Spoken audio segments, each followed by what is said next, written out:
Hello, everyone. Welcome to the latest Channel Vision webinar brought to you today by Commio. I'm Tony Jones, managing editor of Channel Vision magazine.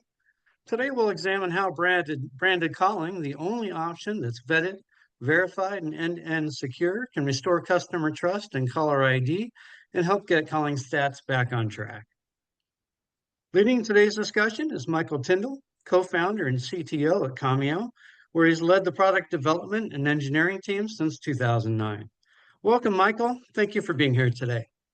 Thanks, Tony. Thanks for having me. It's really exciting to be speaking with you and your audience today.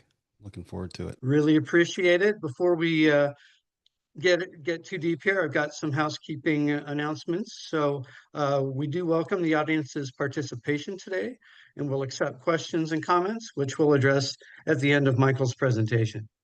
If you'd like to submit a question or discussion point, please do so by clicking on the Q&A icon at the bottom of your screen.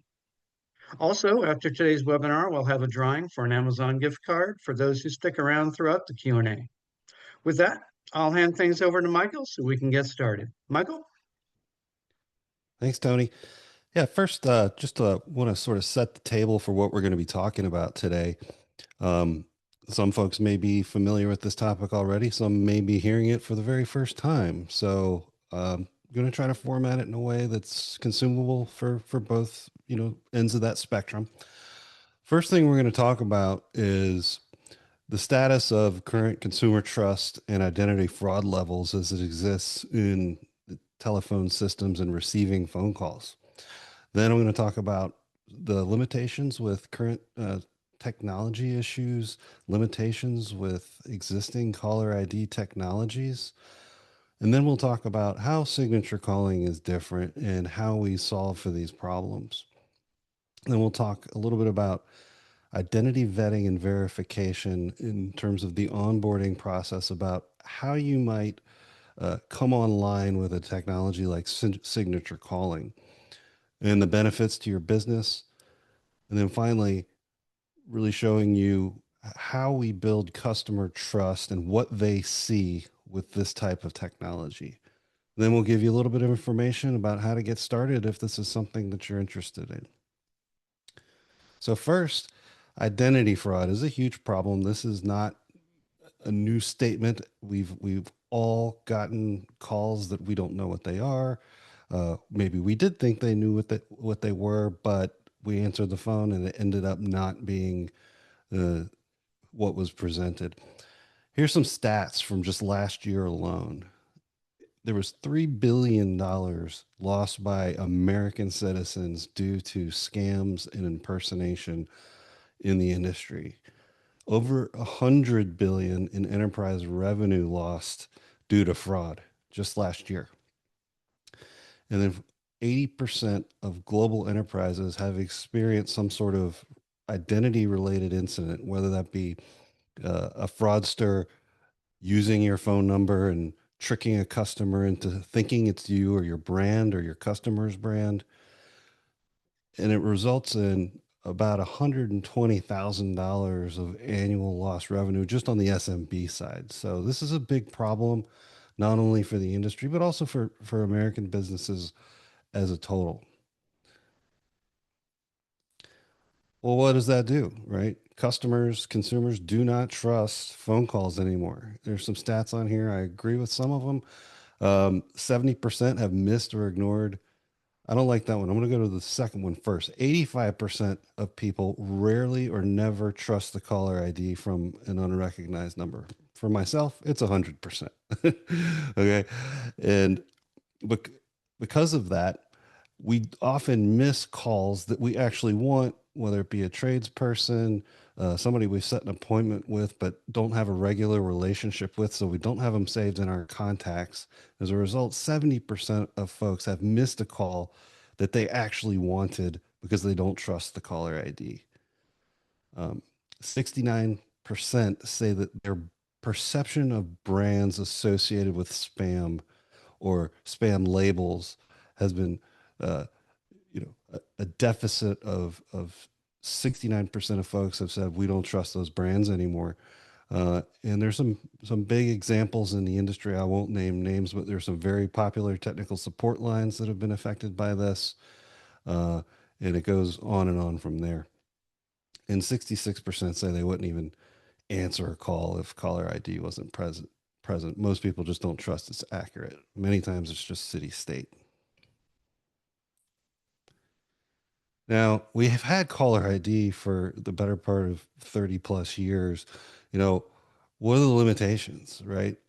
Um, Limitations with caller ID, or the industry term CNAME, is that they're vulnerable to third party tampering and identity fraud. Anybody can publish into these databases. There's a lack of synchronization between network providers. Some providers use a certain database, some use a different source of data, and there's no real cross communication or synchronization between those those sources of data, which means you may get inconsistent results depending on the provider you're using. And finally, there's just no oversight or policy vetting. This technology is, 30 plus years old. It is text based. It's a file effectively. And, callers just can't control the brand identity. Signature calling is attempting to address this problem through our partnerships with the folks at CTIA and their BCID framework, which is based off of existing stir shaken call signing attestation levels, which was originally mandated in 2020 for the attempt of trying to verify the source of truth for who originated a call. And it got us to a certain point, but now it's time to take it a little bit farther. So CTIA's zero trust framework is designed to do exactly that. It is um, a policy and standards based framework that ensures the oversight, vetting, and entity trademark management for the brands that own the brand. Right. Existing solutions are currently based on simply telephone number alone. There is no certificate, there's no signing or authentication or validation or verification that the information that's being presented in that call is indeed accurate and true and being presented by the rightful and lawful owner of the brand. So let's talk a little bit about secure onboarding and vetting. There are several components to this process. Commio will handle all of these processes for you, but just sort of starting at the top left and going around, uh, there's there are vetting agents involved that deal with bringing in the information, communicating with the brand, and making sure that they've got all the appropriate documentation and paperwork to certify that they're the lawful and rightful owner of the brand. Assuming all that passes, onboarding agents will take care of bringing that brand into the BCID ecosystem. The signing agents, which are the folks that take the calls from the brands and say, we're going to send it to your customer, will sign the call on your behalf with the token that's been assigned. So the Commio's token will get assigned to your brand. And then that authorizes us, when you send us a call, to say, okay, this is exactly who it is. We are going to stamp it with the signature, this encrypted signature, and pass it on down the line to the network operators, which Commio also happens to be. And then finally, it gets delivered to the handset on the mobile network provider that the customer has. So, vetting and verifying. How do you do that?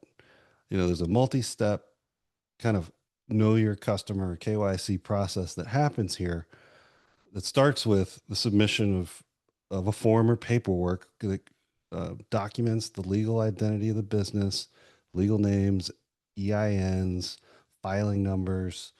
Um, there must be a corporate officer contact on the submission, because there will be a two-factor authentication component that sends an email back to the the officer of that brand that says, "Hey, there was a submission. Is this you? Do you authorize this? Yes or no?" Once that's done, we move through into what are the types of things you're going to be doing with this brand, right? If you're a pizza brand, you know, it's, it doesn't make a lot of sense if you're sending out insurance information. So they want to know the types of content and communication that you're going to be doing. Hey, I'm going to be running nationwide pizza promotions. I'm an auto dealership conglomerate. I am going to be sending out service notifications. I'm going to be calling my customers and reminding them of their appointments. I'm going to be calling them when we have a new promotion or a new vehicle that they've been looking for, and we want to get in touch with them.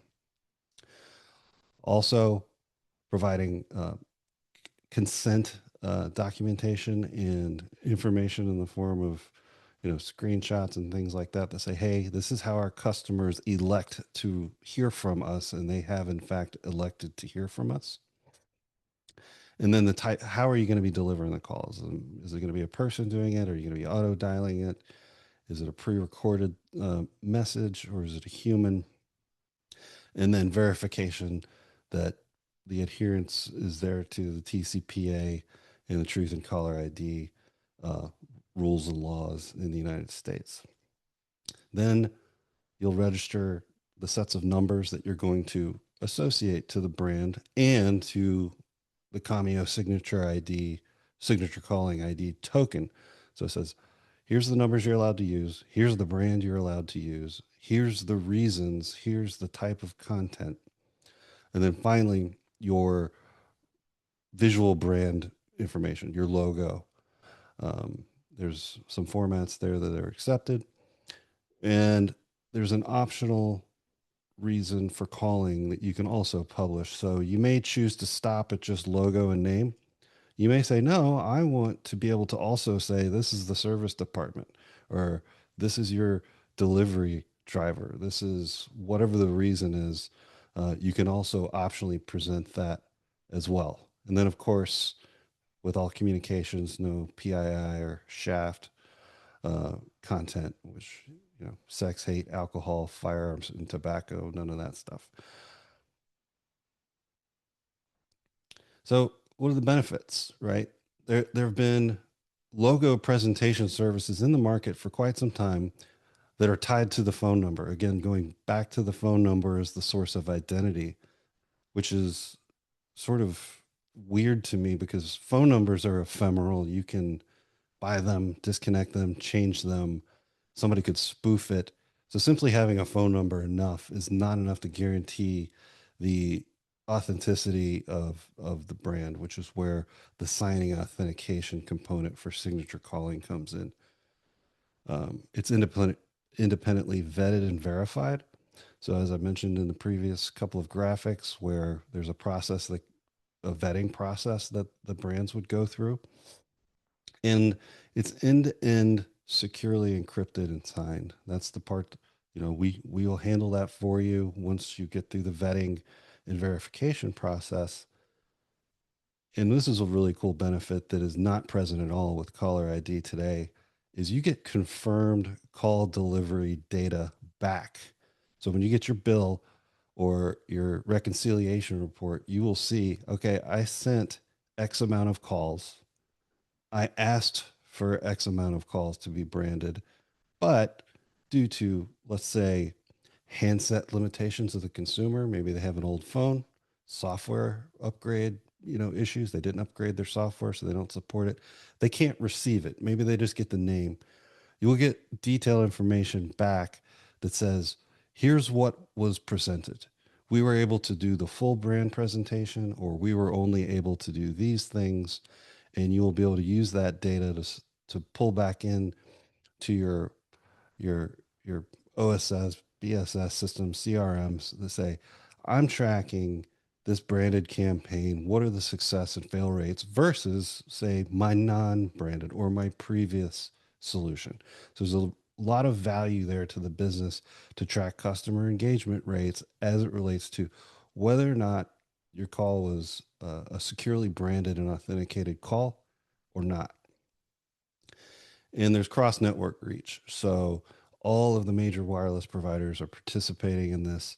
This is a large ecosystem, and we couldn't be more excited to be a part of it and present this new innovative technology to the market. I think it's going to become a table stakes standard in the very near future.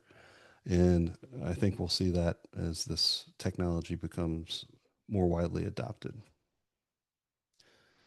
So what do your customers see? You think about what you see on your phone today. You can just look at your phone now, go through your list of calls that they're probably all read because you didn't answer them. Why? What if you got a call that looked like this with your brand or your customer's brand? Here at the top, just sort of walking down, you've got the secure name that was verified, vetted, and registered. That's represented by a little green check mark in the screen example that the mobile wireless provider of the customer said, "Yep, I checked the certificate and everything matches. This is legit. Here's a check mark." In this case, T-Mobile in this example decided they've also added a carrier logo and verified stamp. Below that, walking down, you can see there's an optional the optional reason for calling. This is Commio customer support calling you, and here's our logo. Real quick, you just glance at your phone and you're like, yes or no, depending on, if you're busy or not or something like that. But you know that call was legitimate and you can make arrangements to call back or re-engage.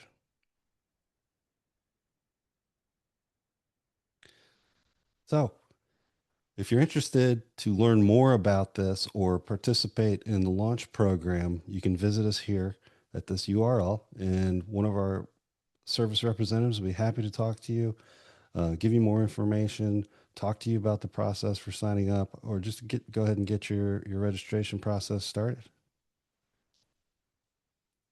And with that, we'll go into Q&A. Great. Thanks so much, Michael. Really appreciate that. Just a reminder to the audience, if you'd like to submit a question, you can do so by clicking on the Q&A icon at the bottom of your screen. Michael, I got a question for you. So which carriers are supporting this? What does the timeline look like? And on the back end of that, wouldn't it be better to wait until all the networks support it? Well, the good news is all the big three do. So across T-Mobile, Verizon, and AT&T, they've all launched initiatives to support this. So contrast that from, say a year ago when we started this, the list was a little bit more limited, but uh, the the network operators have adapted as well. Great. And, if you sign up for branded calling, eh, do you have to send all of your calls that way? No, you don't, and that's a really great question because branded calling is a per call feature charge. So you may choose to brand only your customer facing calls. Like I don't want a C-suite executive who's just making a personal phone call on their business line to have the call branded. But I do want my entire customer success team and my support teams. I want those calls branded, or I want my service department branded, or my sales department branded. It doesn't have to be every single call. You can pick and choose based on the numbers you register with that brand. Gotcha. We do have a question from the audience, wondering if you can give any idea as to what this may cost a business. That's a great question. And each network provider has their own rate. And if you contact our team, we can get you some more detailed information about what those cross network charges are. Um, and we can go from there. Right. Another question from the audience is if whether or not you can brand differently on each call on using the same number. You're talking about having multiple brands attached to the same number. I believe so, yeah. No, so you're tying the brands to the numbers. So and also your signing partner. So the reason this is um, not able to be manipulated or spoofed is, let's say you sign up and we're registered as your signing agent, and then somebody uses that same phone number on a different network to try to pretend they're you, it's not going to be branded. Right. Okay. Yeah, he You would have sent to you would have to register with each one of those. Yeah. right. Yeah. So he qualified, say, different brands and or different messages on each call. Mhm.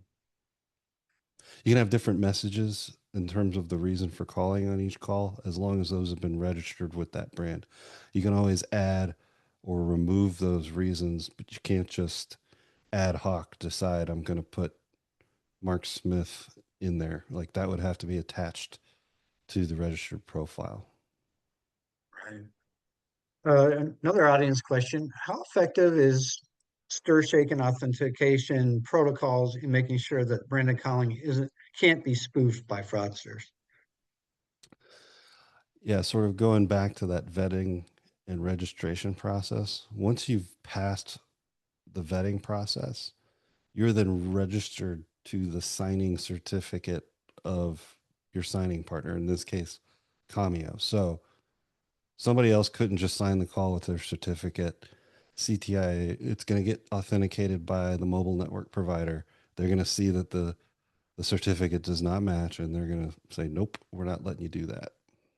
Another question, Michael. What does a company have to do once they sign up? How much lift is required or ongoing resources? Yeah, really the biggest um, burden on the brand itself is just submitting that vetting and verification information and completing that process. It's really an administrative process of filling out some air quote paperwork. It's not paper, it's a form.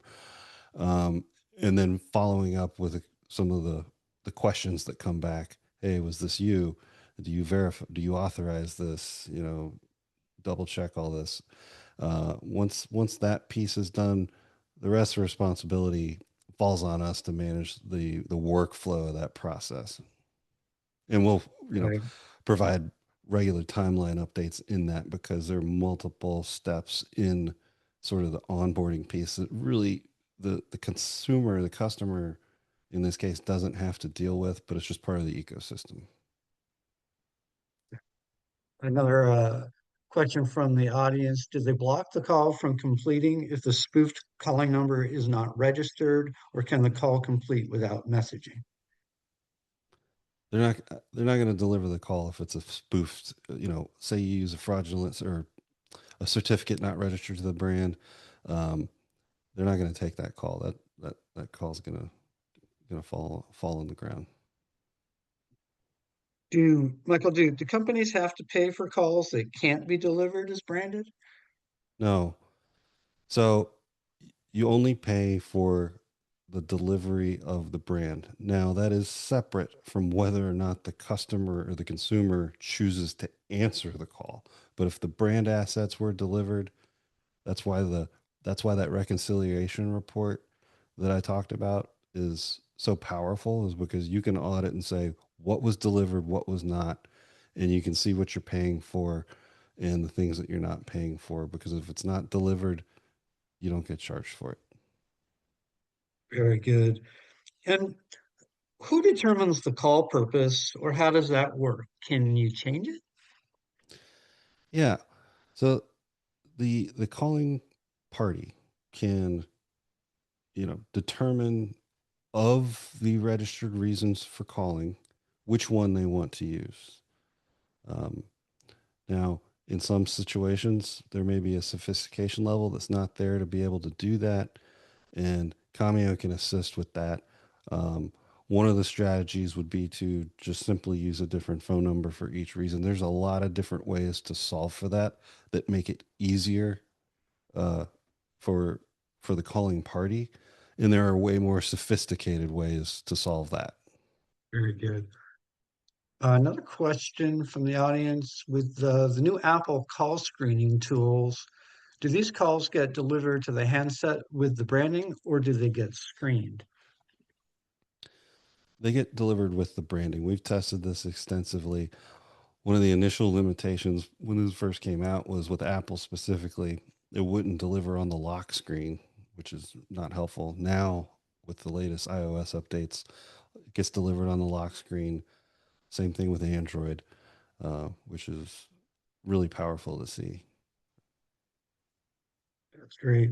Uh, no more questions from me. If you have a question, please submit it via the Q&A icon at the bottom. Michael, do you have any final thoughts on the topic today? I'm just really excited to see this in the marketplace, and we're excited that we are finally doing something about the restoration of trust to the handsets we all carry around in our pockets.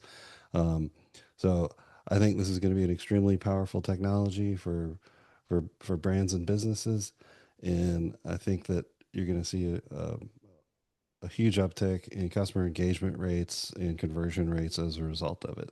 It's awesome. And we do have another question from the audience. Does Commio offer a package suitable for SMBs with a lower volume of calling, but who may be seeking greater branding related outcomes? Yeah, of course. I mean, there's entry level pricing all the way up to enterprise level pricing. I think that's all we have for now, Michael. Thank you so much for the discussion. Thanks again for being here and for your insight.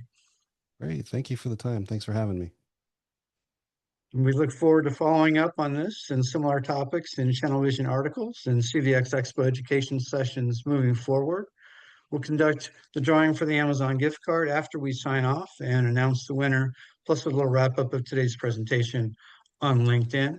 Again, I'd like to express our thanks to Michael Tyndall and Commio for today's presentation, and thank you to everyone for joining us. We'll see you next time.